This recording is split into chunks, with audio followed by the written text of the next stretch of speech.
My name is Shane Meikle, and I know a lot of faces in the crowd. Some of them have known me since I was about that tall. So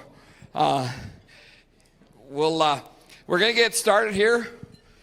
First thing we're going to do, and this is the part that a lot of people either like or hate. We have got donation buckets that we're going to pass around table to table. We are going to be going all over this province for the next 5 to 6 months, and we need to be able to afford the gas to do it. We don't need to make any money on it, but we have to pay for halls. We have to pay for all kinds of things. So if anybody knows a good hall that they'll rent somewhere for us, get in touch with me, and we'll arrange to have a meeting there. Otherwise, we're going to be, we're heading to the East Country next week, and then we're heading to the north, and then to the south. So we're going to be all over the next couple of months. So I will get the gentlemen in the red vests that are going to come around to every table with the buckets, and they can get started now if they want to. In the meantime, everybody knows that the bathrooms are just outside the door there, as well as we have emergency exits there and there. Hopefully we don't need to use them, but in case you need them, that's where they are. Our first speaker of the night is Dr. Michael Wagner. He's a columnist with the Western Standard, and he's been doing this for a long time, talking to people about independence, and he has some great books on the subject at the back. So without further ado, I will introduce Dr. Michael Wagner.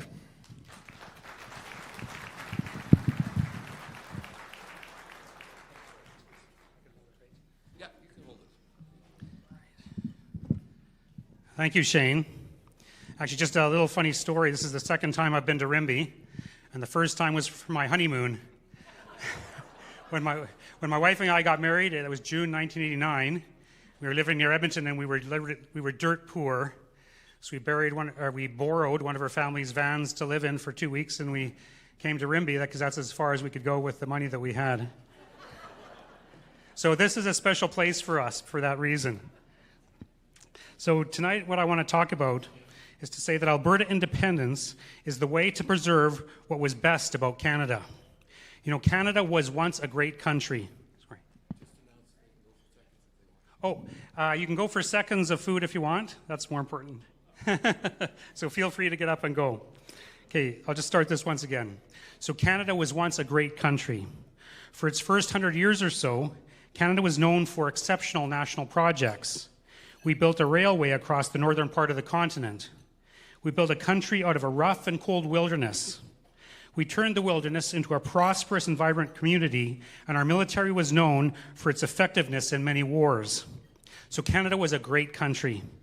But since the 1960s, it has changed a lot.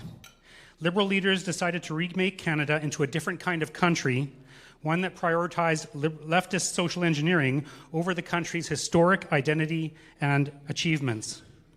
This transformation was criticized by many Canadian patriots. One of the best critics, I believe, was Ted Byfield, the founder of Alberta Report magazine. Many of you might remember Alberta Report magazine and Ted Byfield.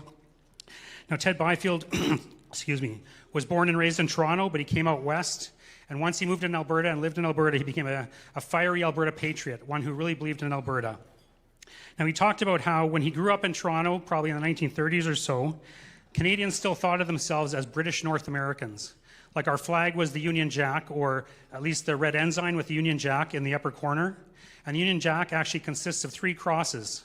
The Cross of St. George from England, the Cross of St. Andrew from Scotland, and the Cross of St. Patrick from Ireland. So the Union Jack is an explicitly Christian symbol that symbolizes our historic Christian heritage in Britain and Canada. But then in 1965, of course, Prime Minister Lester Pearson changed our flag. He got rid of that original flag and replaced it with the flag that we have now. So the Christian symbolism of the Union Jack was dispensed with, and we ended up with a flag with a pantheistic symbol. The sugar maple, like the leaf of the sugar maple, which is a tree that does not grow in Western Canada. And so this change in the flag was symptomatic of a larger movement away from Canada's original identity. And you know, when you weaken the nation's national identity, then people start to identify with their region or their province. They don't feel as attached to their nation, and so they begin to feel more attachment with their province or their region. And this was happening within Canada. Now, this is important because sometimes Albertans who support independence are accused of being disloyal to Canada, but this is not true. Albertans who support independence are often those who remember and deeply love the Canada that existed before the Liberals wrecked it. Indeed, you know, by 1980,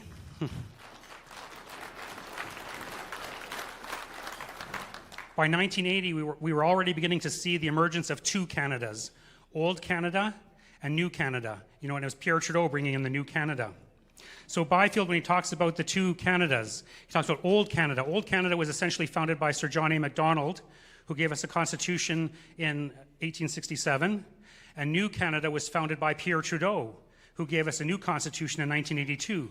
So you've got two leaders, two constitutions, and essentially two different countries, Old Canada and New Canada. And Ted Byfield described the differences between, or the practical outworkings of these two Canadas. This is what Ted Byfield wrote. Old Canada had some harsh laws, but was safe to live in. New Canada has enlightened, lenient laws, and is increasingly unsafe to live in. Old Canada was generally committed to the free enterprise system, modified where necessary. New Canada is increasingly committed to the socialist system, magnified where unnecessary. Old Canada met its military obligations, in fact served magnificently in 2 world wars. New Canada has virtually no army and has reneged on its military obligations. Old Canada was frugal and poor but paid its way. New Canada runs at a $14 billion deficit. Of course, that was $14 billion in 1980, so it would be much larger by today's standards. But these are two very different countries. And so when people talk about being loyal to Canada, we have to ask, which Canada are you being loyal to? You have to choose between Old and New Canada. And this is a quote from Ted Byfield again about this very point. He said, when people put the question, are you loyal to Canada, I have to ask, to which Canada? The one we used to know, or the one which Mr. Trudeau is forcing upon us? I certainly felt part of the first, but that country doesn't seem to be there anymore. About the second, I have grave doubts. So it's not a question of being disloyal to Canada. It's a matter of choosing which Canada you're going to be loyal to. Pierre Trudeau transformed in Canada into a different kind of country, one that is no longer recognizable to many of us. So how did Trudeau fundamentally transform Canada? He didn't like Canada the way it was, and so he wanted to change it into a different country altogether. So if you want to change a country comprehensively, the best way to do that is to change the Constitution. The Constitution is the foundational document of a country that establishes the various governments and their relationships and the rights of the citizens. So when you change the Constitution, you change the country. And Pierre Trudeau changed the Constitution. He understood that was the way to change a country. So when he became Justice Minister in 1968, he first put forward his proposal for a Charter of Rights and Freedoms, and the federal government published his proposal as a book. So Trudeau talked about how we needed to entrench rights in the Constitution.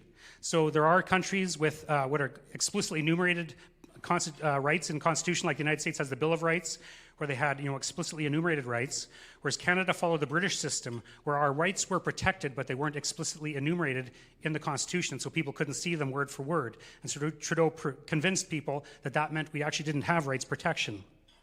So it was an easy sell for him to convince people to adopt the Charter. Don't you want your rights protected in the Constitution? Like, who would say no? So he was implying that Canadians did not have rights protection. They did. They just didn't have it in the explicitly enumerated way that the Americans had or some other countries. Anyway, Pierre Trudeau's sales pitch worked, and he got his new constitution in 1982.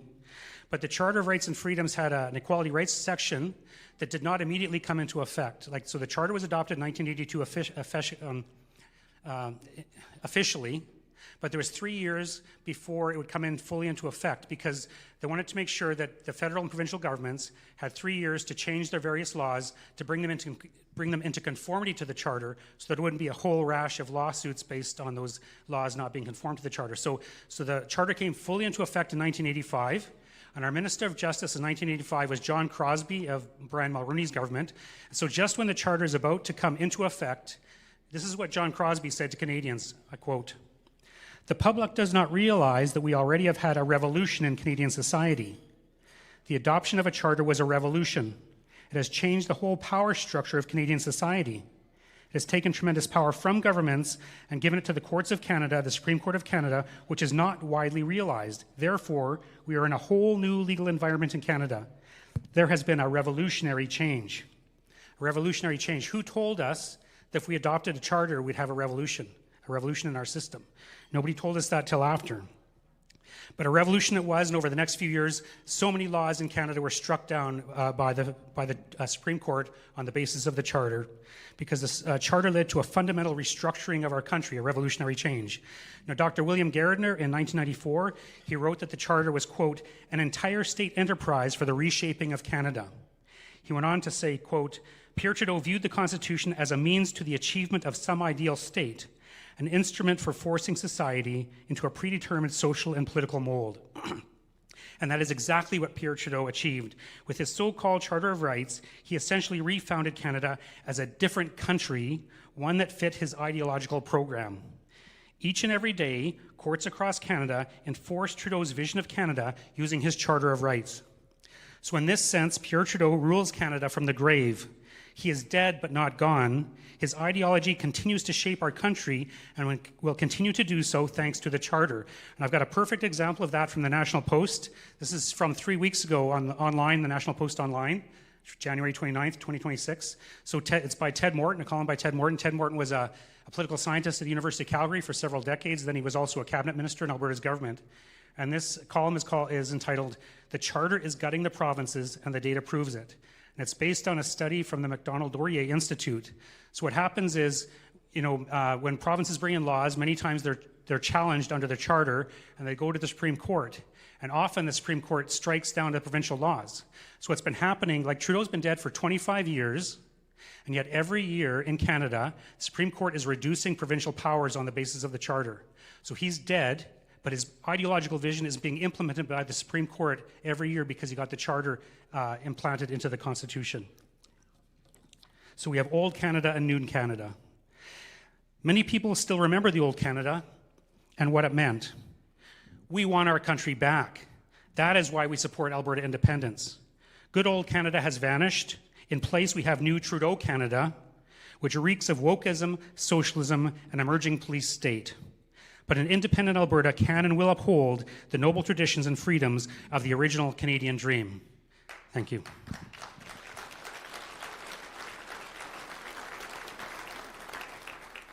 Now I'd like to introduce Adam Derges, whose podcast is called The Army of Great Men.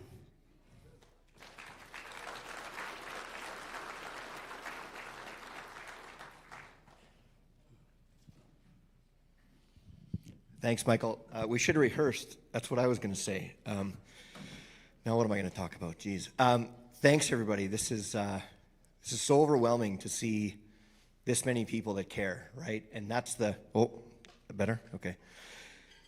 That's what's so awesome to see, right? And when people are underestimating this movement, that's the part that they are missing. They are missing how much we care, right? They're calling us names, calling us traitors, calling us this and that. And it's like, no, you guys, they're doing this because we care. We're doing this because we care. This is about love for this province and love for what Canada used to be. And our children.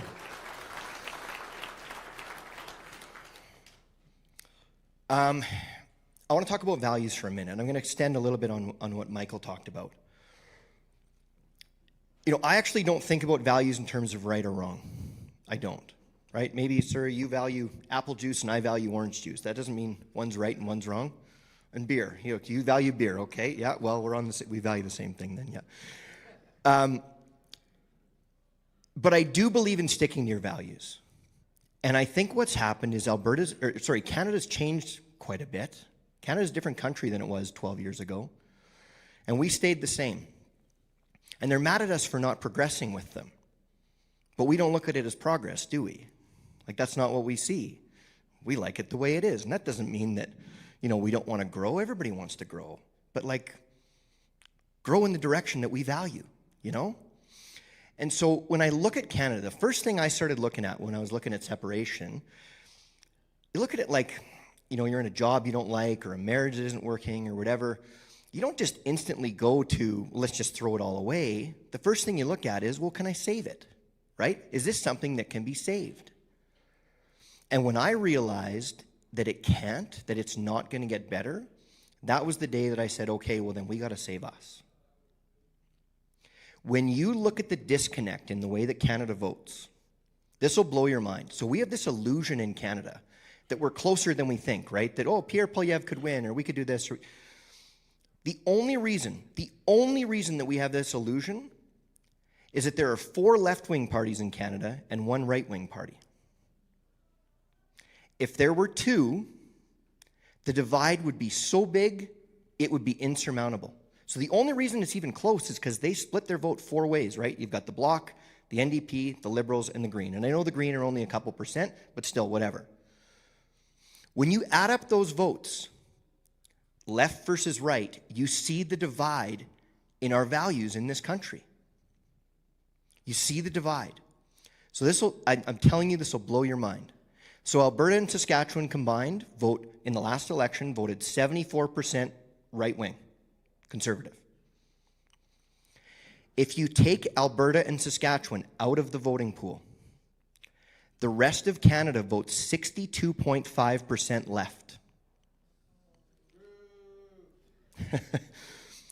Just to put that into perspective, California voted 57.5% left in the last federal election.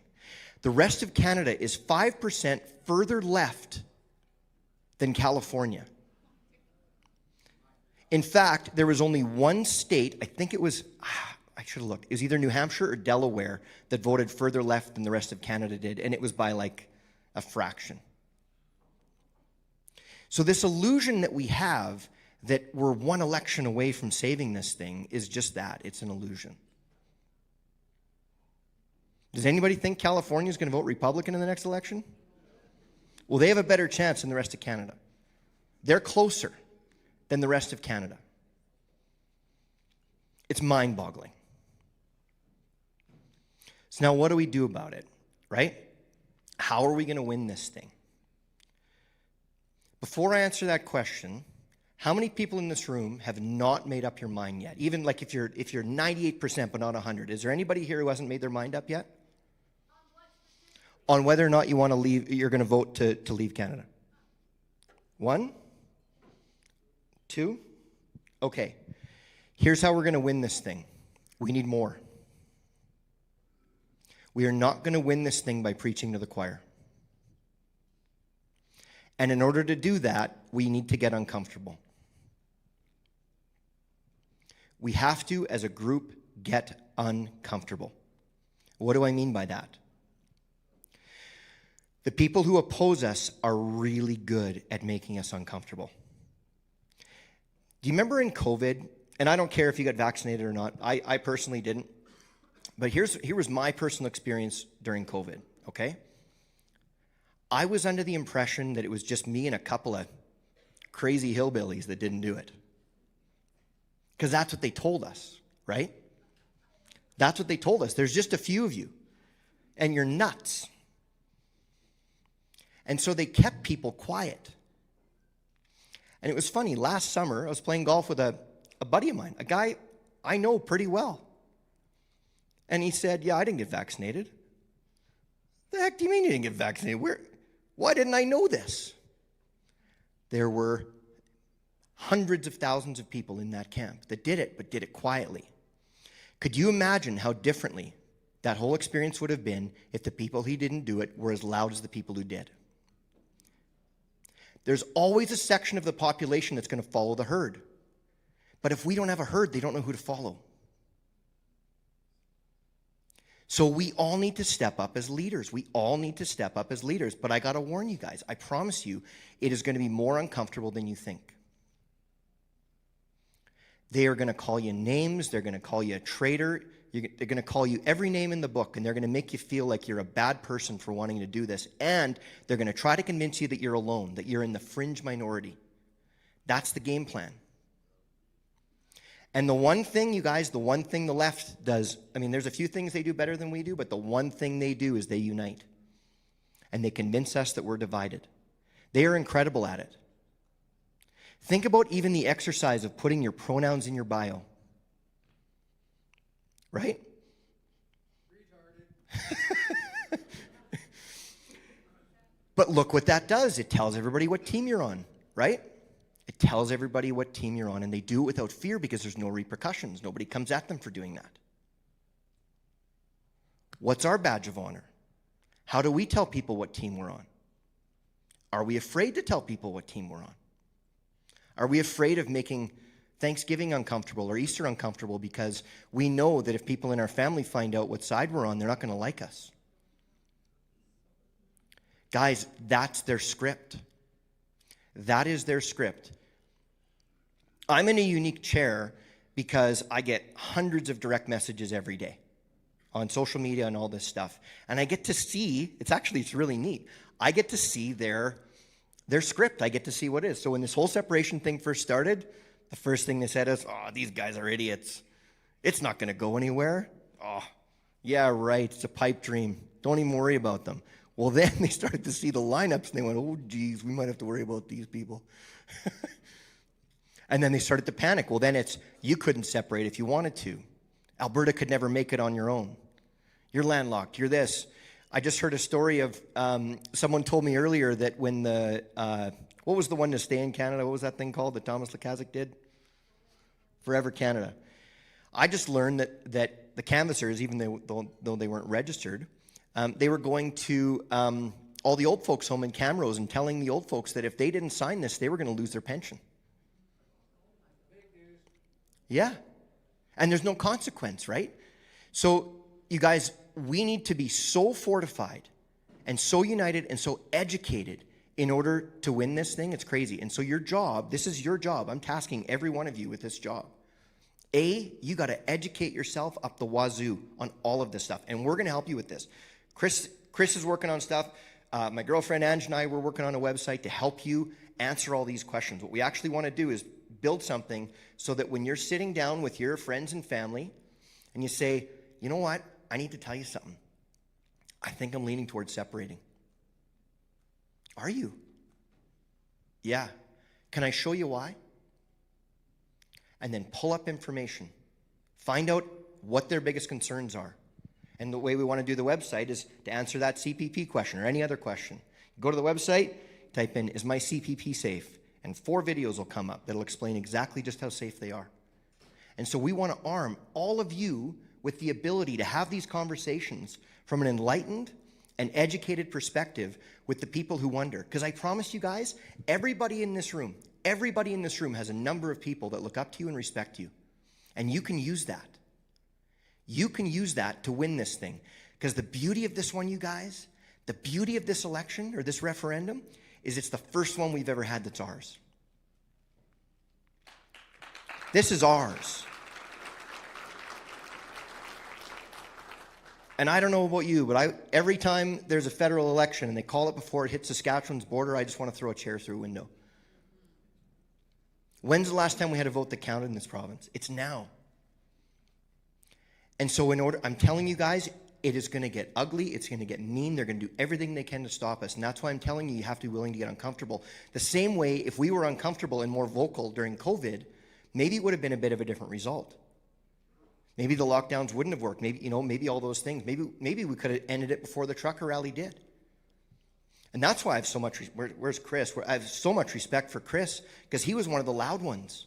He was one of the ones that made us feel like we're not alone. But guys, we can't just rely on a few Chris's in this one. All of us have to do it. All of us. And if we do that, we can win. Because you know what we have? We have the passion to do this. And we've got the commitment, but you got to get uncomfortable. And I'm going to tell you right now the reason we're going to win this thing. The reason we are going to win is simple. It's going to be voter turnout. Because every single person who wants out of this province is going to vote. Our voter turnout is going to be 100%.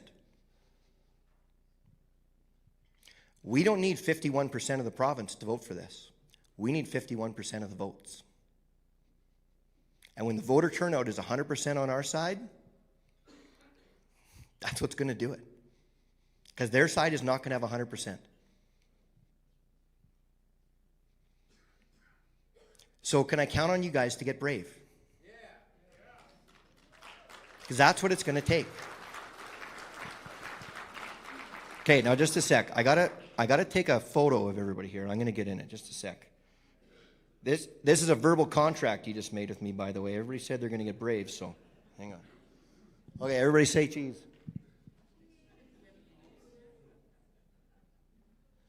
There we go, thanks.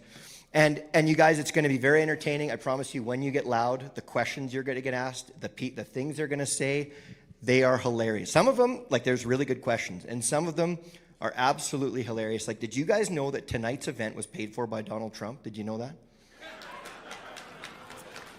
I was told that by numerous people, and I said, geez, you know, I didn't know that. I said, you know what, though? I think you're right. I think Donald Trump insists on pierogies and sausage at every meal that he does. So yeah, so thanks, Don, for the pierogies and sausage. That was good of you. Guys, that's it for me. If you don't, I didn't really talk about my Instagram and social media stuff, but Sarah, me a great man. I never wanted to talk about politics. That was never my intention. I wanted to help men get strong in every way. And I realized a long time ago that the quickest way to neuter a society or to take over a society is you neuter the men, you disconnect them from God, you can take over anything. So I was trying to do my part to help with that. I never want to talk about this stuff, and I can't wait to not talk about it again. Wouldn't it be great if we didn't care about politics again? Like, wouldn't that be awesome? That's the goal. So hopefully we win this thing. We can get back to talking about the weather. So thanks, you guys. So is it you or Chris? It's you. Okay. So Shane, been rolling with organizing all these things. Unsung hero. Thank you for all you're doing, man. This is awesome. And thank you for coming out. Be brave, okay? Thank you. I'm actually going to keep it really, really short before Chris comes up and speaks. I normally have about a 25-minute speech, but the only thing I wanted to talk about, because I talk about the history and the relationship with Ottawa most of the time. And one of the main things that I talk about is how it came that Alberta was formed.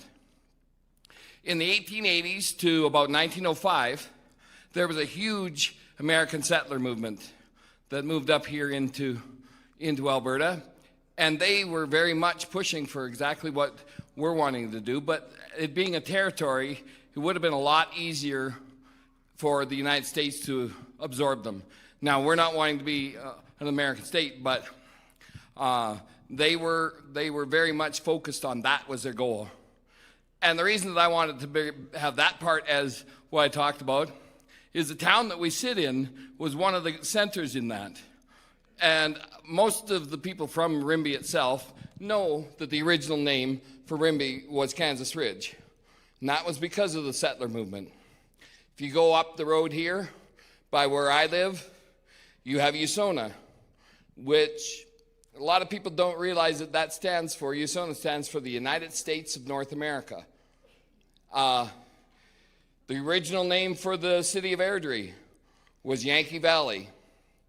So one of the main reasons why the Saskatchewan and Alberta were formed was because they did not want the U.S. absorbing the territories. And so in 1905, they brought out the Canada Act, which formed Alberta and Saskatchewan. And I'll go a little bit farther and say that I would recommend that everybody go to the Government of Alberta website and download a copy of the Alberta Act. Because once you read that, it will make you that much more steadfast in wanting to support independence. So, like I said, I'm cutting it really short so that Chris will be up next, and I will turn it over to Chris now.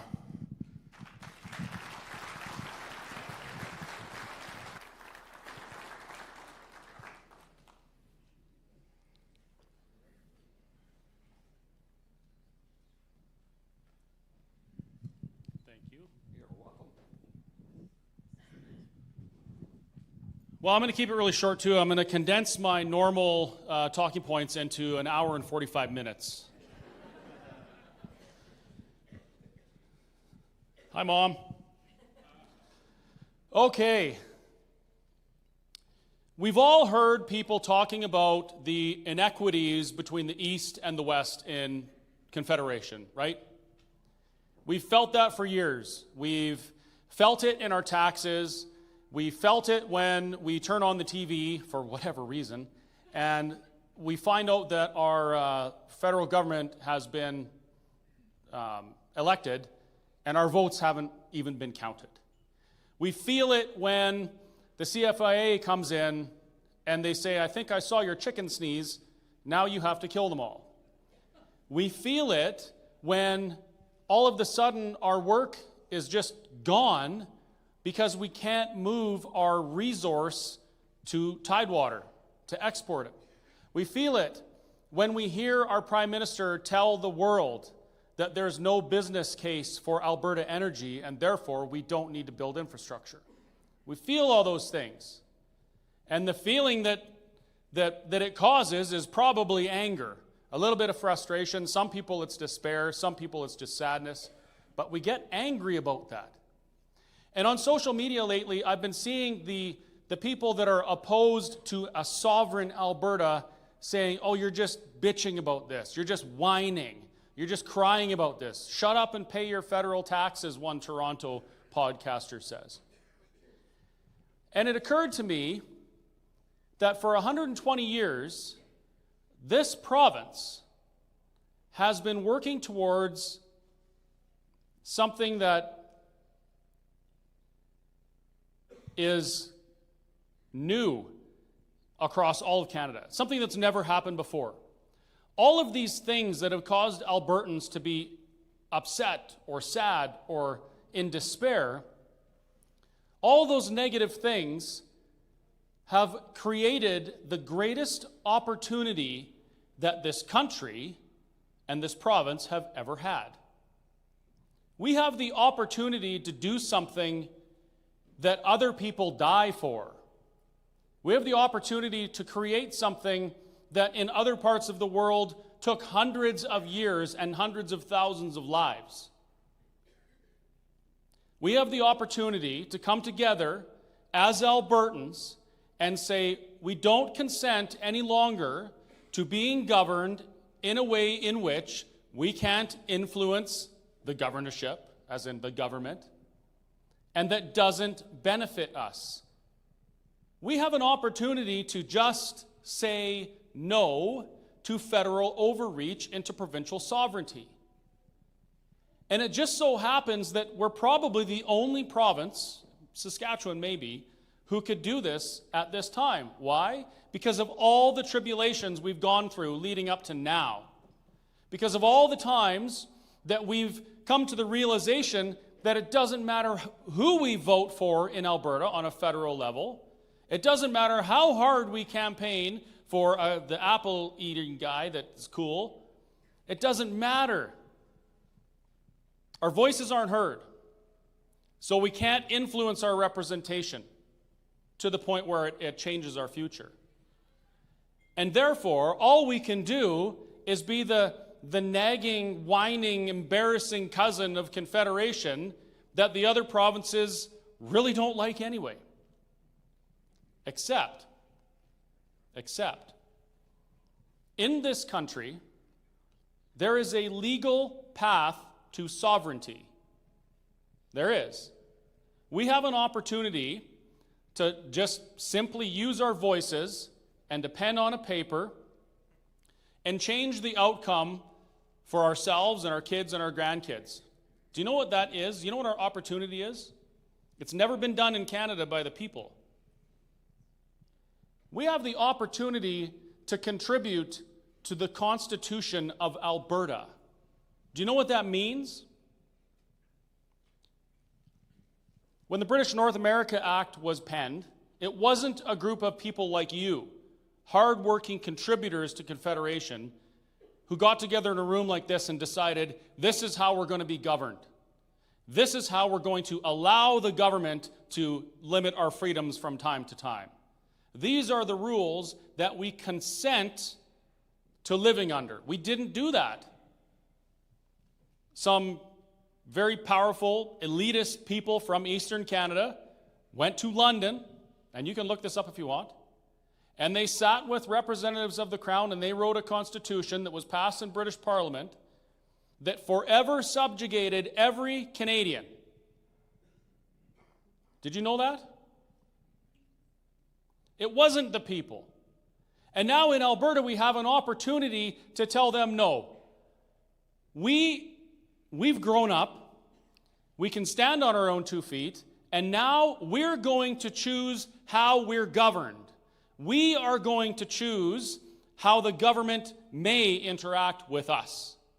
I get asked all the time, Chris, well, what if everything just stays the same? What if we go to all this trouble and we become sovereign and then it's the same corruption and the same bad laws and infringements on our rights and these things? And my answer to every one of those questions is our Constitution.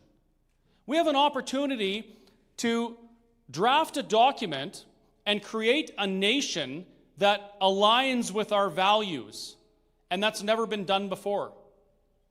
All of those things that I mentioned about the inequity between the East and the West, the tribulations Alberta and the rest of the Western provinces have gone through, the reason for that is because right from the very beginning, we were intended to be a resource colony without a loud enough voice in Confederation to affect the government. That's what it was. Clifford Sifton told us flat out in 1904, we and all Canadian patriots desire that the great trade of the prairies go to enrich our lives, build up our factories and places of work in the East, and in every way can contribute to its prosperity. He actually told the West what our place in Confederation was. And that's why to this day, you and you and you have that feeling that it doesn't matter what you do, it's going to be the same old thing, it's going to be liberal governments for the rest of your lives, and we're never going to fix the inequities that keep us down. But we turn that into an opportunity. Out of all that negative stuff, we turn that into a positive. What can we do? What are we going to do with these lemons? Well, we're going to make some ink and write a constitution with them. And when we do that, we finally have a nation where you matter. Your values matter. The sanctity of life matters. And we have the opportunity to make sure that our grandkids don't have to experience the things that we are today. I am a Canadian citizen. I was jailed for protesting on my own property. I am a Canadian citizen, and I attended illegal, well, they turned out not to be illegal. Check out my lawsuit for that one. I attended illegal church services, hiding from my government for fear of retaliation. I'm a Canadian citizen, and I witnessed my fellow Canadians saying goodbye to their mother as they passed on an iPad. I'm a Canadian citizen, and I have met in rooms just like this in a clandestine fashion, under cover of darkness, for political purpose, hiding from my government, because if I would have been found, I would have been jailed. Uh-oh, were they watching that? But my point is, we have this idea, I had this idea when I was young, that Canada was this free country, and you have these rights, you have these documents that protect you. You have the Charter of Rights and Freedoms that protects you. You have the Bill of Rights that protects you, and the Constitution protects you. I went to elementary school in the early 80s. I'm 47, so I guess I was probably 6, or how old was I? So started school at 6 years old, I guess. That would have been 1985. The Constitution had been repatriated 3 years ago, and the excitement was tangible. You could feel it as your teachers talked about what Pierre Elliott Trudeau and how he gave us these rights and how great it was. So we're going to be free forever. Well, fast forward 40 years, and I'm laying in jail for protesting, scratching my head, wondering, how could I be in jail for protesting government? That's all we have in this country, to try and oppose what the government's doing. And you have a right to oppose your government, by the way. How could this happen? Mr. Ruda in grade 4 told me that I had these rights and they were protected. But what he failed to mention was that those rights came with a string, with a caveat. And that was, if the government says you don't have those rights, you don't have them anymore. And if you disagree and you protest, even if you bring a couple thousand people to your property, do you know what they will do? They will get enough cops and enough buses to arrest 2,000 people and you, and they will put you in jail, and they'll take your rights away anyway. And then, if you're like me, you'll spend the next 10 years in court trying to prove that what the government did was wrong. Now, all that turned out to be fun for me because I'm part Irish and I'm part Russian, so I love the fight. But when you think about what we've witnessed in the last 5-6 years in this country, and you think about what the country was supposed to be, you realize that not only is it a completely different world than we thought, but we also have an opportunity to change that. So I'm not going to tell you which way to vote, who to vote for, what party. I'm not even going to tell you whether to choose yes or no. But I'm going to ask you to start thinking about what the next few years are going to bring. If we do nothing and we allow the status quo to continue, I would say the trajectory is probably mostly down. I've written a few articles on this. I say frequently that we're in a state of managed decline in which our politicians are smiling, telling us everything is okay, but we go to the grocery store and we feel that everything is not. We can continue down that path, or we can do something that's never been done before in this country. Never. We can focus on a goal, and the goal is a free and prosperous Alberta. I think I know which path you folks want to take. We focus on that goal, we have conversations, we have discussions. We bring people with us on our journey. We have discussions, we have the conversations. And I can't have those conversations for you. I can stand up here or on a live stream on my podcast, and I could speak to 5, 10, 50,000 people. And they'll listen to what I'm saying, and maybe it'll change what they're thinking, maybe it won't. I don't know a lot of those people. You do. So in your day-to-day interactions, when you leave here, when you meet with people tomorrow, you can bring these things up. You can say, hey, did you know that Canadians actually didn't decide how they were going to be governed like they should have done? Did you know that British Parliament actually told us how we were going to be governed? That's a pretty interesting point. And furthermore, did you know that we actually have an opportunity to right that wrong and stand on our own 2 feet and build it ourselves? And if you talk to somebody who you already have a relationship with, who already trusts you, those words mean something coming from you. It's not coming from a talking head on a stage in Rimbey, Alberta. It's coming from someone they know and trust. So Adam was right when he said, we have to get a little uncomfortable. We really do. We have to be willing to have Uncle Tom, no, let's use Uncle Ted, get upset with us because we bring this up. I have customers at my cafe, and sometimes we talk about this subject in passing, and some of them get right upset with me, like actually red in the face. And I have to make a decision. Am I going to do what I would have done 6 years ago and stop the conversation to try and save the coffee sale? Or am I going to be willing to sacrifice a little bit of my social standing or my coffee money that I might have got from that customer to tell them what I really think? It's time we start talking about what we really want and what we really think, and do so boldly. Bolder even than the people who don't agree with us do. When we do that, I'm not saying if, I'm saying when, because you guys all cheered when I talked about a free and prosperous Alberta. When we do that, we will achieve our goal. I've been watching what Alberta is doing. I've been from one corner of the province to the other. I've seen the lineups. I've felt the change in the room, as you know, going from a kind of taboo subject to this is mainstream. We're talking about this openly now. I've felt the change. I see it in people. I see people who never would have come to a political event showing up because they care.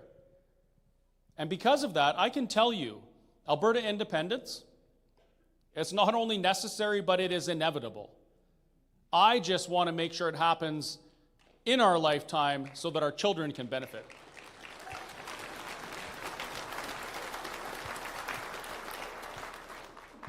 Now, how do we do that?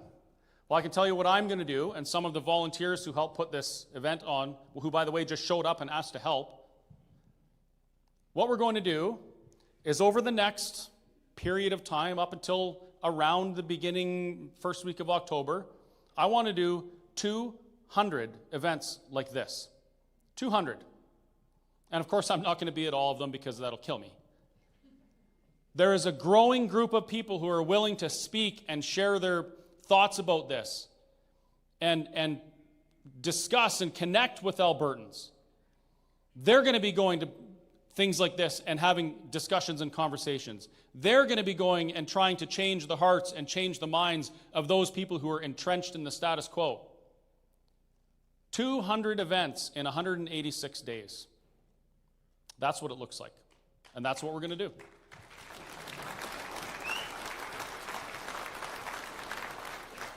And by the way, I'm not doing this as a part of any group. I'm doing this as Christopher Scott from the Whistle Stop Cafe, a waitress and cook.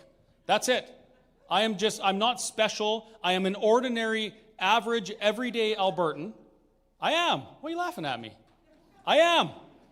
And I decided a long time ago that I am no longer going to allow myself to be a victim of a system that makes me think I have no voice. I am going to take my... Thank you.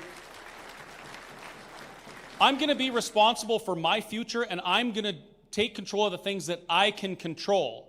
And what I can do is I can travel this province, and I can feed people pierogies, and I can have these conversations. And I am not going to stop doing this until we're successful. Because in my opinion, there is nothing that we can do as Albertans that will be more important than the work we're going to do from now until we get that question. Are you with me?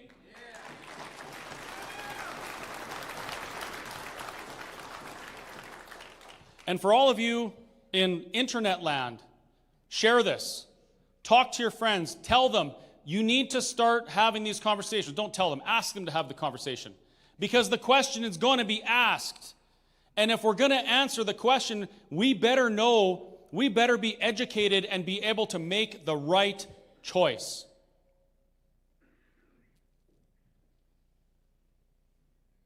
I was going to tell you what my choice is going to be, but I'll let you figure it out on your own. Anyway, thank you for listening. I didn't mean to take so much of your time because we started so late. I do want to remind you this is the first time we've done something like this, so the timing was a little bit off. But what we're going to do now is we're going to just take your questions. And maybe we'll spend, I don't know, Shane, let's spend half hour. We'll do a Q&A. And then after that, we're just going to come and mingle and visit. But please, if you have questions, and specifically, if you have objections, why you believe we should not pursue independence for Alberta, I want to hear those objections, and don't be shy. The only way we can make the right choices is if everybody's included in the discussion. So be bold, even with your objections. Questions? And I believe if you have questions, and I'll ask Michael and Adam, there we go. To come up. If I can get you to line up here with your questions, and I'll keep my hand on the mic. So today, I think, thank you for coming and doing this, because more people need to speak up, because you're either part of the problem, part of the solution, I think, today, and it's being perfectly clear. So I just have a few, because there's a lot of disinformation campaigns surrounding this out there, because they're attacking it just like they do with everything else. If we do this, and when it happens, let's just say there is separation, what does that look like for the dollar? Are you looking at doing something where it's going to be the US because we're going to deal with oil and gas, or is it going to be Canadian dollars still? That was my first one. Do you have the answers?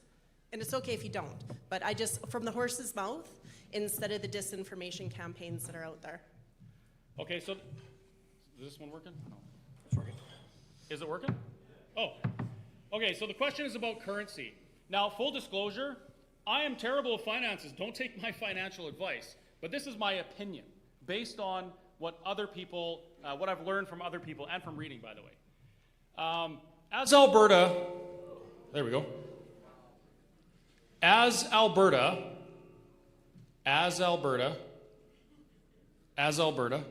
approaches sovereignty, independence, things are going to be not smooth for a while.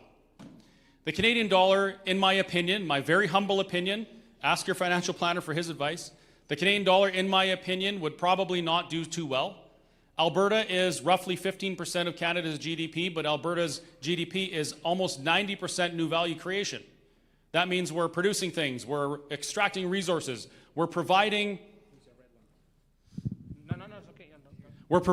value to the market, things that can be traded internationally and bring money into the province. That's a big deal. People often say, oh, well, Alberta, only 15%, that doesn't matter. Ontario is 38%. Well, Ontario, their GDP is 88% finance, real estate, and leasing. That means that the things that are creating economic activity in Ontario, they're not new value. You have to be earning value to do those things. And furthermore, there's a bureaucracy and government that's a parasitic draw on what we create, with the value we create. So the Canadian dollar, I believe, is probably going to take a hit, and you should plan accordingly. An independent Alberta, I believe, should be sovereign in all areas, including currency. However, reality, that ugly reality, tells me that when we become independent, we need to do something and have a currency we can use, because I don't want to be using the Canadian dollar. And I'll remind you, this is your choice, by the way. These are all your choices. What currency we use, how it's done, it's all going to be you folks who get involved and elect politicians that advocate for certain things. So we're going to choose these things. But I say we should use the US dollar. There's 27 other countries that use the US dollar as either a secondary or a reserve currency. It's easy to do. It's internationally accepted. We can trade with any country with US dollar. But at the same time, if you want to be sovereign, you have to have your own currency. But that takes time. It'll take time to build an Alberta currency. We have to build a reserve that is equal to or exceeds our gross domestic product. Otherwise, our dollar could be speculatively demolished, like what happened in the Asian financial crisis. So we have to build our Alberta dollar.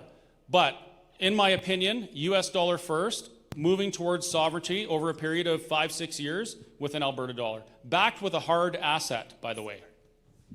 Yeah, which I love the hard aspect part, right? Like if anybody knows when they went away from the gold standard, and all that, you know. One thing I would like to clarify about your question. So nobody up here, in fact, nobody you talk to has these answers yet, Sure. right? But it starts with the conversation. For sure. It starts with the conversation, but like at the stage in this that we're at right now, you guys, it's very simple. We're just trying to get signatures so we can get a referendum. Like we don't even have a referendum yet, right? And there will be lots of hurdles before we get there. Once the referendum is set, then some of these conversations, there can be some groups that are going to be vying for leadership and, you know, all those things. But for now, it's just about getting the signatures. So it's a great question. I agree with pretty much everything Chris said there on the currency for sure. I think that makes logical sense, but we're not the ones making that decision. No, I get you. Yeah. And it's just that in the groups that I have the conversations with, these are not, oh, Becky, my nails. These are hardcore conversations. These are people that are change makers. These are people that are go out there. They are what they want to see. And so they ask these questions. So again, from the horse's mouth, because if you are trying to say, hey, join my team, but you're a weak team, nobody wants to be led by a weak leader. 100%. So if you're somebody who has the foresight to say, hey, listen, this is 20 steps ahead, we're still looking at it, we don't have the answers, but it is in the work, that's a little different, right? Totally. Yeah. then- Oh, go ahead. And then my next question was in regards to when it comes to the laws, so then would we be independent of the Supreme Court of Canada and all of the rulings that they have done and have our own independence when it comes to the laws? How would that work? I'll answer that quickly. Yes, absolutely, 100%. But I do want to, there's a little disclaimer here. I just want everyone to know that these events are not to advocate for anything to do with any current petitions or anything like that. That's a completely different thing. What I want to do and what we want to do here is have discussions that Albertans are talking about right now. And as we have those discussions, then you get to make the choices on which way you want to do things, right? So, and part of this is because Elections Alberta, there are rules. and we don't want to muddy the waters with what we're doing. So what we're doing is specifically discussions about what an independent Alberta could look like and that sort of thing. Anything related to a current petition is a completely different topic that's not our wheelhouse. I guess I have two questions. The first one is based on the gentleman to my far right. You talked about having uncomfortable conversations, and I was just hoping you could maybe give us all a goal as to how many we would have to convince to do the vote, and that's based on what you all have as experience, and you've seen all the people, and you have a much better idea as to how large this group is. But I'd like to know, how many people do I and everybody else in this room, how many do we need to essentially come to our side? So first off, I'm already not welcome at Christmas. Don't call me far right. Don't call me that. I'm just teasing. I'm sitting on the far right. So, I mean, the answer, it's like, how high is up, right? Like, how many can you, right? Everybody in this room has different reach. I think about, okay, I'm going to give you an analogy. Are there any Edmonton Oilers fans here? Like, yeah, there's a few? Okay. So, does anybody know the story about when the Oilers lost the cup before they won? Does anybody know that story? Okay, so it's a great story. So, they lost to the New York Islanders. And they thought that when they walked past the Islanders' dressing room that they were going to be partying and dancing and doing everything, you know, just celebrating. And when they walked by, they looked, and the whole Islanders team was just, they didn't have any energy left to celebrate. They were just sitting there just like, you know, they were exhausted. They were spent. And that was the day the Oilers found out what it would take to win, because they had energy to party. They were still ready to go. And they realized that they didn't empty their tank. And that's what it was going to take to win. And that's what it'll take to win this. So my answer to you, sir, is empty your tank. Talk to as many people as you can and practice it. Like, think of it like a sales pitch. Go to the easy ones first and then work your way up to the hard ones. But I can tell just by looking at you that there's a whole bunch of people that respect you. Use that. Another question I had. My understanding is we have to have a clear majority vote, but the whole clear majority is rather nebulous because it's not an exact number. And I understand that the governments may say, well, 51%, not good enough, 55%, not good enough. I'm just throwing a number out there too. And I understand there is a plan B. If this doesn't work, and I'm not entirely sure, but it has to do with us saying, okay, plan A is not working, we're going to plan B, which is to just declare our own independence. And my understanding is, as long as another country or series of countries say, we recognize you as a sovereign state, that's good enough. And I'm kind of unclear, and I was just wondering if someone else could help clear up, what does plan B work, what does plan B look like in the event that the government says, oh, 51% not good enough, 55% not good enough, and just basically crushes the whole process. So, like, I don't represent an organization, so I can't, like, give, like, an official kind of answer to that. But, like, there's a couple of aspects to that. Like, one is the idea of the clear majority. Now, the idea behind the idea of a clear majority is like in regular politics, 50% plus one is good enough. Like the tax rate, 50% plus one, or where do you put the bridge, right? 50% plus one. But when you're starting a new country, you need more than 50% plus one, because someone will change their mind the next day and you don't have a new country. Like you need what's called generally like a clear majority, like a bigger than 50% plus one to form a new country, because you need very significant buy-in from the population. Like the people of the province have to support independence to really start a new nation. Like 50% plus one isn't enough to start a new nation. So there is a rationale behind the idea of a clear majority, like something that's more than just 51% or something like that, because we really need to have massive support to start a new country. Now, in the Supreme Court decision, like the Supreme Court made the pathway for a province to become independent in a reference case from 1998 called the Secession Reference Case, which was dealing with Quebec. And the question was, can Quebec declare independence unilaterally? And the court said, no, it can't declare independence unilaterally, but it could become independent, if it held a referendum with a clear question and a clear majority. And the court went on to say that if a province gets a clear majority on a clear question and the federal government kind of puts obstacles in the way so that it's not getting its independence, that in that case, international recognition would play a part. So we've got these rules for a province to become independent. If the federal government's not following Canada's own rules, other democratic countries are going to see that and say, wait a minute, Canada is not following its own rules.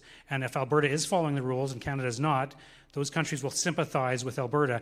And if Alberta was to get international recognition, then that would kind of guarantee our independence, because it would kind of overrule, in a sense, what Ottawa is trying to do. Now, this would make the most impact if it was the United States.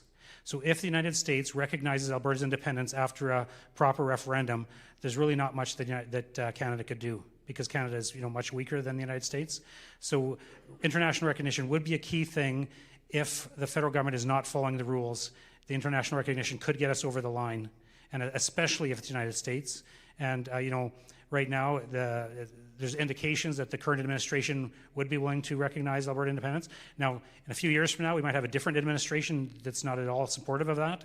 So we're kind of have a window of opportunity in the next couple of years that, as long as we're following the rules, we have every reason to expect that other countries will respect what we're doing and support what we're doing, as long as we follow the rules according to the Constitution. And if the federal government says, no, we're not going to follow the rules, then those countries are more likely to recognize us, and we would get our independence.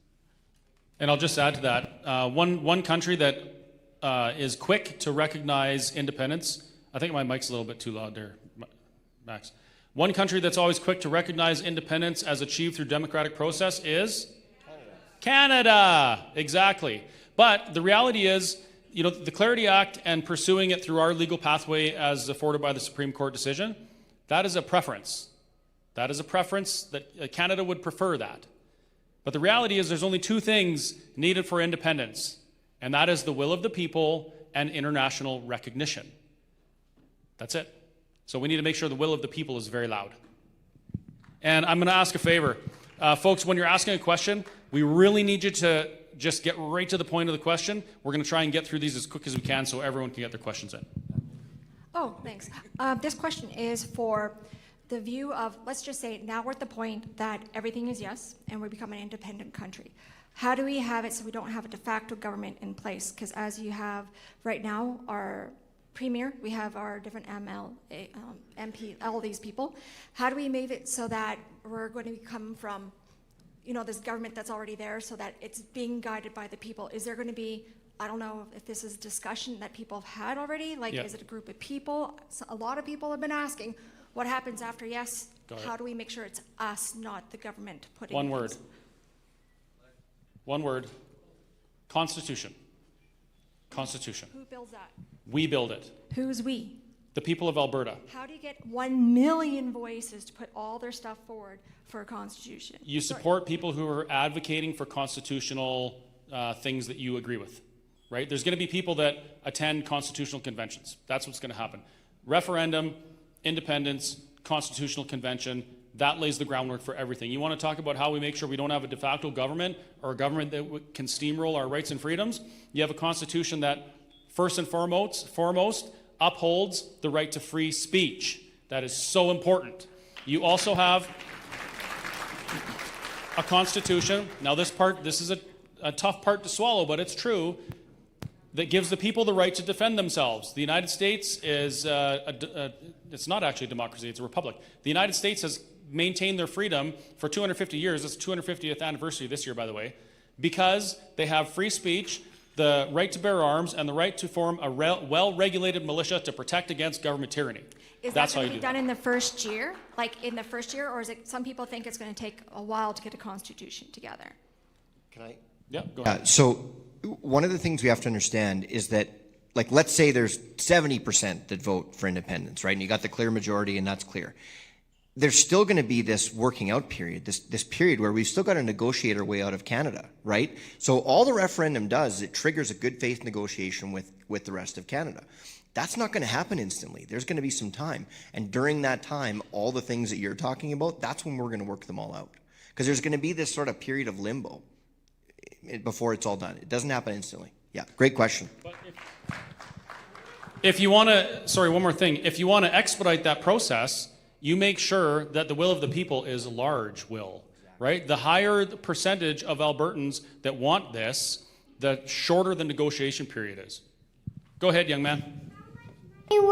How much money would Alberta save in its own country? Great question. Like, I can't answer with an exact figure, but we know that for since 1965, every year, Alberta has over-contributed to Canada by several $billion because we get taxed, and then some of the tax money comes back, but a large percentage of it does not come back. So all I know is that when we're independent, we will not be sending those billions of dollars a year to Eastern Canada, and that money will stay here. And it would actually vary from year to year depending on some years it's 10 billion, some it might be 15 billion. So it depends on different economic factors, but it would be several $billion a year, most likely, every year. Is that a good question or a good answer? So that was billion with a B, and in the last, I don't know, I think 15, 20 years, it's something like $20 billion a year average. But $1 billion, for those of you that don't know, is 1,000 piles of $1 million. That is a lot of money. That buys a lot of candy and toys. I just retired in the middle of January, and I've had many questions. I've been canvassing for almost a month already, and my question is, where does the CPP Canada Pension Plan, and where does the OAS come? Because I'm from that is my first time. And another thing too, I have another short question. I've already had questions of people asking me, where do we get our defense, and where's the border, between provinces, what happens? I need to remind everyone right off the bat, if anybody is participating in that type of thing, where you're working on an Elections Alberta approved thing like that, you can't have those conversations. You're there for one thing and one thing only. Conversations happen at places like this. But I'll answer the question about the CPP and OAS.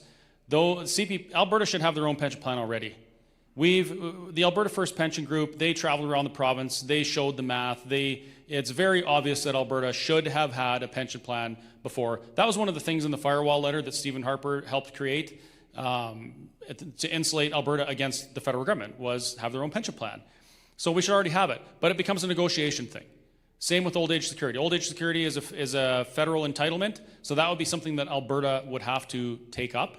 And personally, and again, I'm just a waitress, but I will advocate and I will fight very hard in whatever capacity I can to make sure that no Albertan gets left behind with any of this stuff. That means if right now you get an entitle from the federal government and negotiations, or exit negotiations don't take care of that, Alberta has to pick up that tab. That is so paramount. There's a lot of people that literally think that this is going to happen and they're going to lose their pension, they're going to lose their everything, and they're going to starve to death. No, not on my watch, and not according to anybody else that I associate with in this movement. All has to be taken up by Alberta. The other thing too, and Chris, correct me if I'm wrong, but so, sir, if you decided to move to Brazil and retire, you still get your Canadian pension, right? Like, you paid into it. It's yours. So, like, yeah, there is the negotiation around all of it, but like, it is your pension. Just like you asked about borders as well. The borders would be the same as they are now. Like the provinces have constitutional status. Like, we have two levels of government in the Constitution, federal and provincial. And the provinces, like, I'm not sure if it's in the Alberta Act or where, but Alberta's current boundaries are guaranteed. And so Alberta would leave as a province or stay as a province. There wouldn't be any changing on the borders. I wanted to get you guys' opinion on what would happen with national infrastructure. So air bases, airports, things like that. I always answer this one really quick. Again, it's a negotiation thing, but I just want to remind everybody that over the past number of years, when adjusted for inflation, Alberta has contributed almost $1.5 trillion to Confederation. So when our negotiating team is there, that's going to be something that we start with. So when we talk about our national bases, our national parks, those types of things, well, we've already paid for it, right? So that's where I would start with negotiation, but it is a negotiation. And there's one more thing.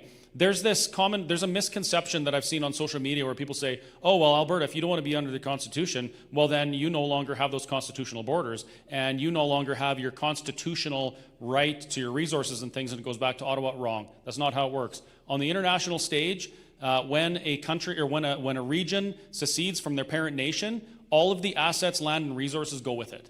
If it didn't, there would never have been a new country created in the history of the planet. So that's important to remember. And just to add to that, like the secession reference case is the Supreme Court's opinion on constitutional law. So when the Supreme Court gave the provinces the right to secede from Canada, like all those things go along. They couldn't have given a province the right to secede from Canada and then say, well, you disappear if you try to secede. That'd be a contradiction in their ruling. They did give provinces the right to secede. So under Canada's constitutional law, a province can secede, and they don't lose the kind of things that people have mentioned that Chris talked about. Hi. My main question is, as a university student and part of the youth of this kind of movement, I face a lot of, I guess the best word I have is discrimination, because if I bring up I'm a conservative, automatic backlash. What can I do to just kind of fight back? Because it's not good in the universities. Be willing to be uncomfortable. It's not an easy thing to say. Have you ever heard the name Charlie Kirk? Yep. Did you see what Charlie Kirk did? Yep. He went around to universities where he knew people were going to discriminate against him for what he believed in. He did it anyway, and he had these conversations. So if I was a university student right now and I was brave enough, and I hope I would be starting a conservative group in my university, and I would be loud about it. And you know, when the other side attacks you for doing stuff like that, what's going to happen is the people around you are going to watch that. They're going to watch you standing up for what you believe in, respectfully, politely, doing what you believe is right. And they're going to watch the other side being complete, what's the word? Dinks. And it's the right word, I think. That's the word. And it's going to bring more people to your cause. And I think that's something we need in this province is young people who are willing to do things like that and build their tribe within that institution. Yeah, and the other thing I would add to that, you got to know your stuff. Yeah. Right? Like that's what made Charlie so effective is he really knew his stuff. Like he would just say, I'll debate you on anything. Right? Now, don't expect you to get there, but when you're going to have an argument or a conversation with someone, know your stuff. And then when you do it, be as calm as can be, right? They're going to yell and scream. The calmer you get, the more you're going to win. Know your stuff, be calm, be brave. That's the key. Second question. I love how it blank out. Oh, sorry. What could, I do to argue back, or how could I appeal to these sometimes insufferable people, for lack of a better term? You speak their language. Yep. I don't. I have 3 kids. I'm not even sure we both speak English. You know their language. You know the talking points, right? So just think about it. You know what's a really good technique? It's called pre-rehearsal. It's when you rehearse conversations in your head. You know what they're going to say. Rehearse it over and over and over and over. Get good at it. Practice it. Know that you're going to lose a few, but then think about, how would I have done that one differently, right? You speak their language. You have an ability, frankly, that the 3 of us don't. You can do it. And frankly, it's going to take a lot of people like you to do it. And then when I talked about earlier about building a herd, the herd will grow, right? And like the Conservative Club, I think that's a wonderful idea. And the other part is, How many other people are just doing it in silence? How many people are just walking around your university with teeth marks in their tongue because they're biting their tongue all day? There's probably a lot more than you think. I'm going to add to that. I would say that you need to, like you were saying a few minutes ago, you need to know what you're talking about, though. You need to research everything very well so that when they come up with an argument, you have it right on the back of your tongue exactly how you're going to respond to that. One last thought. Is debate club still a thing? Like, do kids still like, do they like debate club? No? That's gone? Okay. Well, that's too bad. That would have been a great place to practice too. Yeah. No kidding. Hi, I'm homeschooled, and what can I do to support the Alberta independence? Well, social media is fantastic for that. You know, watch stuff, read stuff, learn things, share things. You're homeschooled, but do you have homeschool clubs like you do stuff with other homeschool kids, stuff like that? I'm one of the oldest. Okay. Well, just wherever you go, and don't even, it doesn't even have to be just kids you're in school with or kids who you would be in school with who are your same age. Talk to adults, right? When a kid really knows what they're talking about and they talk to an adult and they win and the kid wins the argument, it changes something in that adult, and they start to. It's a very effective thing. So if you get knowledgeable in these things and you have the conversations everywhere you go, it'll make a big difference. I'll tell you another thing you could do, and this would be a lot of fun. Do you have grandparents? Okay. Do your grandparents have friends? Okay.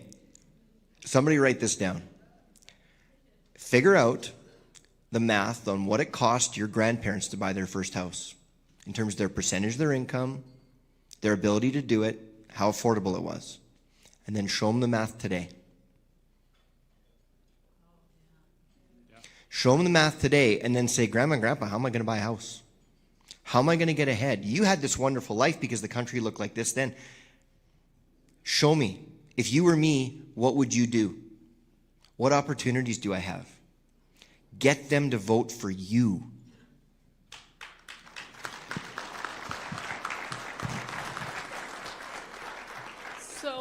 So after separation happens, what do you guys think will happen to the justice system? Do you plan on keeping it similar to how it is now, or how will we have like jails, prisons, youth justice act, stuff like that?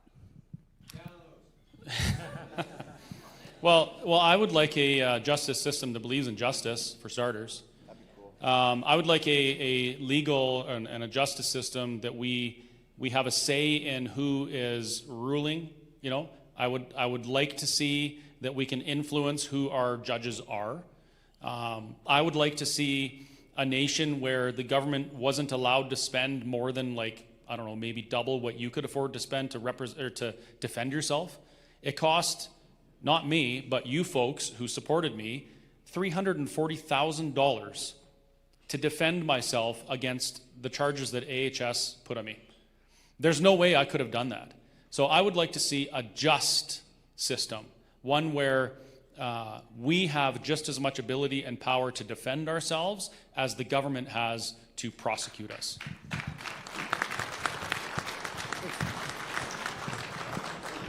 Okay, you say that we have a new democratically voted constitution, but how can you affirm that the values that we are fighting for in independent Alberta campaign will be put in the new constitution when 50% of our province voted NDP? There's only one way. You bring more people. That's it. This is a math question. If you bring more people to your cause in a democracy, you will win. And that means that you have a big job to do. You got to gather those people. There is no other way. I have one more question. So earlier, like how she said, like you said that have talk with your grandparents, and I do that very often. They get mad at me, like you said. But what are ways that I could, because they usually just attempt to shut me down before I get to a point. So what are ways that I could like debate with them effectively? So you got to ask for their respect. right? How old are you? 13. Perfect. Ask them how they'd like to be treated when they're 13. Right? And again, like, you've got more years on this earth than your grandparents do. That's just simple math, right? So I think it's important that they respect the fact that you've got a long run here. And you got to know this stuff. And so you could also position it where, you know what, Grandma, Grandpa, I want to have this conversation with you, but I also want to learn from you. I want to get your perspective too, right? Meet them halfway, but have those conversations and just keep doing it. They'll cave. They love you. They'll talk to you. I was just wondering, like, we have military bases in here. How would it work, like with the RCMP and everything? How would we get the military, how would we get our own military and the military out, the Canadian military and the RCMP out? Well, our servicemen and women are awesome. They really are. They signed up for... They didn't sign up for fame. They didn't sign up for fortune because we really don't pay them very well. They signed up because they want to serve. And the desire to serve doesn't change because the flag changes. I mean, it's the same people. They're serving the same people. So I would think that many of those would probably come over to, you know, an Alberta force. The reality is, right off the bat, we're probably not going to have much. There is another option, and I always go to the U.S. because the U.S. is a really strong ally. We trade 90-some-odd% of our trade goes with the United States. We've always been good allies. There are 3 other nations, I can't remember who they are right now, that use the United States military as their primary defense contractor. We could do that. We could. But a sovereign nation needs their own military. So the way we do that is we start building. We have bases. We have things that are going to be negotiated in the exit, whatever. We've already bought them as far as I'm concerned. But we build a military that has the honor that our military used to have, built on those principles rather than what it's become. And I think that by doing that, we would attract probably some of the best, I was going to say brightest, it wasn't a Freudian slip, the best and brightest service people from all over the country because they want to serve somewhere where they're going to be respected and it's an honorable institution. And in the interest of sovereignty, we have to do that. We have to build that. I've got a bunch of friends that are cops, both city cops and RCMP, and I've talked to people outside of the province that do that as well. Nobody is more frustrated with our justice system than the people who are law enforcement agents. They're so frustrated because their job doesn't even matter. Like, they go and arrest somebody and they're out the next day. They go and they're trying to make a difference. Like most good cops, that's what they want to do. So I predict that what would happen is there would be a lineup of the best cops and RCMP in this country begging to come here and work in a place where justice is actually served. And the icing on the cake is the ones that like it the way it is right now because of the corruption. Guess where they're going to go? That's right. I got one question for you, Chris. What's going to happen to the British bloc? In southern Alberta? The British bloc? Yeah. That's owned by Britain, down by Medicine Hat? Well, I think, I don't know, I guess it'd be that's where they train. Brits and that. Yeah. I worked on that block. I worked rigs down there. So I guess, Suffield, it's going to be, I imagine it'll be a negotiation thing. But the reality is they own that at the pleasure of Canada, right? It's so it'll be a negotiation thing. You can see it'll stay in Canada or stay in Alberta. It's not going to be part of Canada. It'll be part of Alberta. Well, that's up to us and how we negotiate. Yeah. I have a question. So when we get 70% in favor for the Alberta sovereignty, so there'd be approximately, a year and a half left before the next provincial election. And let's say NDP get in. Do they have to uphold the referendum, the results of the referendum?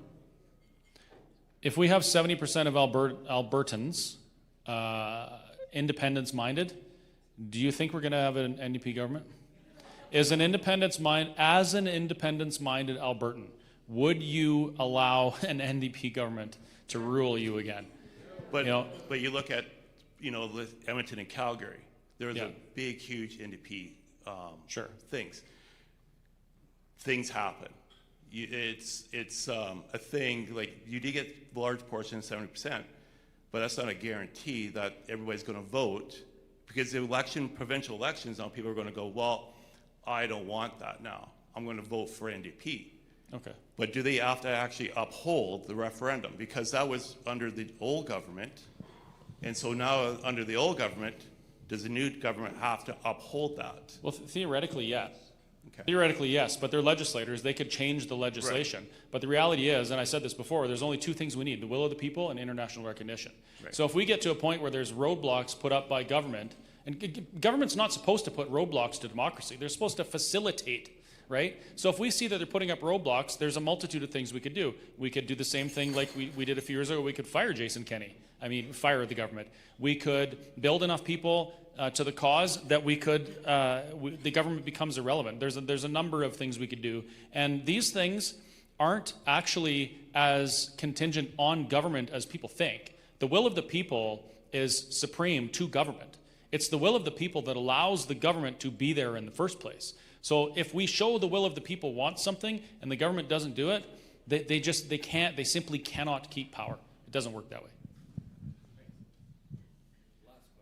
That is my worst nightmare, by the way. Well, your question is my worst nightmare, by the way. Yeah. Yeah. Well, first of all, I'd like to congratulate and thank you, fellows, for doing what you're doing, and all the rest of the people that are helping promote independent Alberta. It's one of the most awesome things that I've seen in my years existing here. Someone asked me a question the other day about if they have a mortgage, say with the Toronto Dominion Bank, and Alberta separates, would there be any difference in what goes on with something like that? Would anybody have any ideas or comments on that one? Yeah, so my day job, I work in the financial sector. I mostly just work with business owners on their wealth and tax planning, but I do have a little bit of background here, and I've talked to other people in this area. So that actually does get a little bit messy. And the transition, would be real. But what I think would end up happening is ATB would become very, very large in this province, like way bigger than it is. And I think you'd see lots of credit unions and things like that. And I think some of the banks, like some of the RBC and things like that, they would have things here, right? Like RBC's in the United States too, So, but getting through that and getting through all the regulations and all those things, it would be a little bit messy. But think about it this way, right? That bank, like let's say, you've got a house worth $500,000, you've got a $250,000 mortgage. The bank's going to want to find a way to get their $250,000, and they can't just sell it out from underneath you, right? There's a whole bunch of things that have to happen. So it would be a little bit messy, but it's not like people are going to lose their house. They're not, that's not what's going to happen. But yeah, you might need a new mortgage. That's possible. Thank you. Yep, great question. Okay, this will be the last question. Hi, and thank you guys for what you're going to do in the future for bringing more information to the public here. My question is, I'm thinking of voting for Carney now as a good Liberal. Basically, on the reason that he's going to start selling my canola to China now. So I'm really strongly supporting him, and I'm just wondering what you think of that idea. It's an interesting turn, hey? One of my favorite lines, sir, it's easy to have values until they're tested, right? And I don't know about you, but I thought it was pretty funny that, the very first thing that Carney said, it was either right before or right after he got elected. What's the biggest threat to this country's security? And he said, China. And then the first chance he gets, we're going to dance with this one. Again, it's just one more nail in the coffin for Alberta, right? And I really mean it when I say I really don't hate Canada. I really don't. I love Canada. I see Canada for what it was. It makes me sad that it's not that anymore. But every time they do this, it just makes it that much easier, right? If you're unappreciated at your job and somebody else is trying to hire you, right? And your boss just keeps, belittling you and undervaluing you and giving you no respect, just makes the grass that much greener on the other side. And I don't believe that it's going to be I'm not one of those people that thinks that separation is going to be easy and it's all going to be sunshine and rainbows the day after we have this vote. It's going to be really hard. Just like it's hard after you leave that job or after you get divorced and you got to go, rebuild your life. It's hard. It's going to be hard, you guys. It's like way harder than anybody thinks and anybody wants to admit. But when Carney says things like that, it just makes my resolve that much stronger to go, I'm willing to do those hard things to do this. I'm good with it. I'll make those trades. I'll make those sacrifices.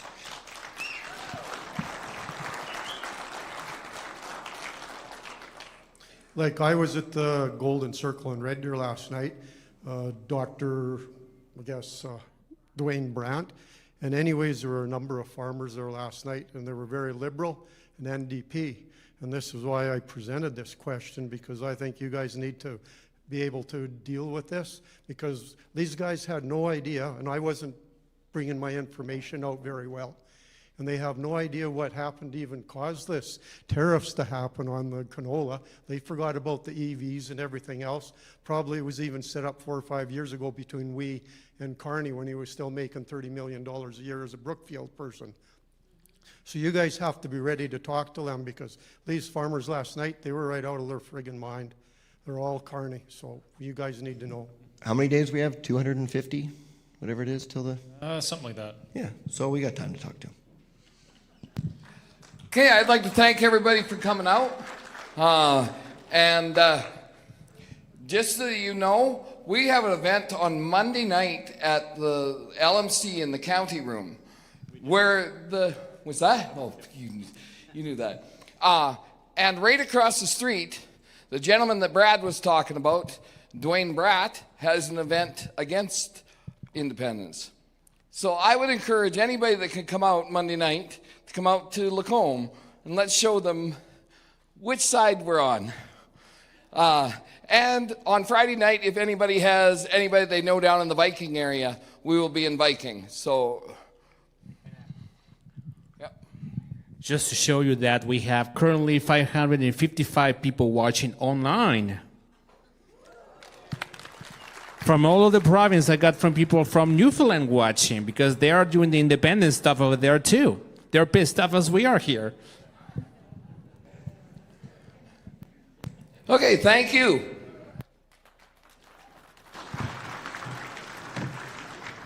Good job, man. You're a great speaker. Nice. Yeah. Thank you. Awesome. Thank you. You ever seen the movie Roxanne? Steve Martin? Yeah. Yeah, I've got it here.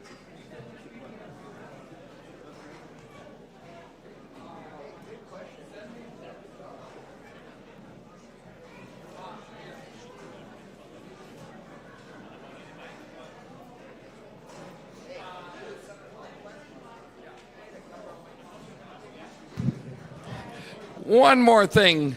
If you are at all able to help stack chairs and tables, that would be greatly appreciated. It makes the cleaning up go so much quicker.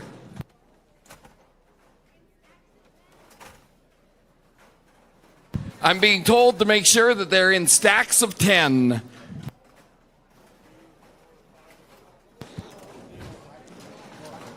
Good job, everybody.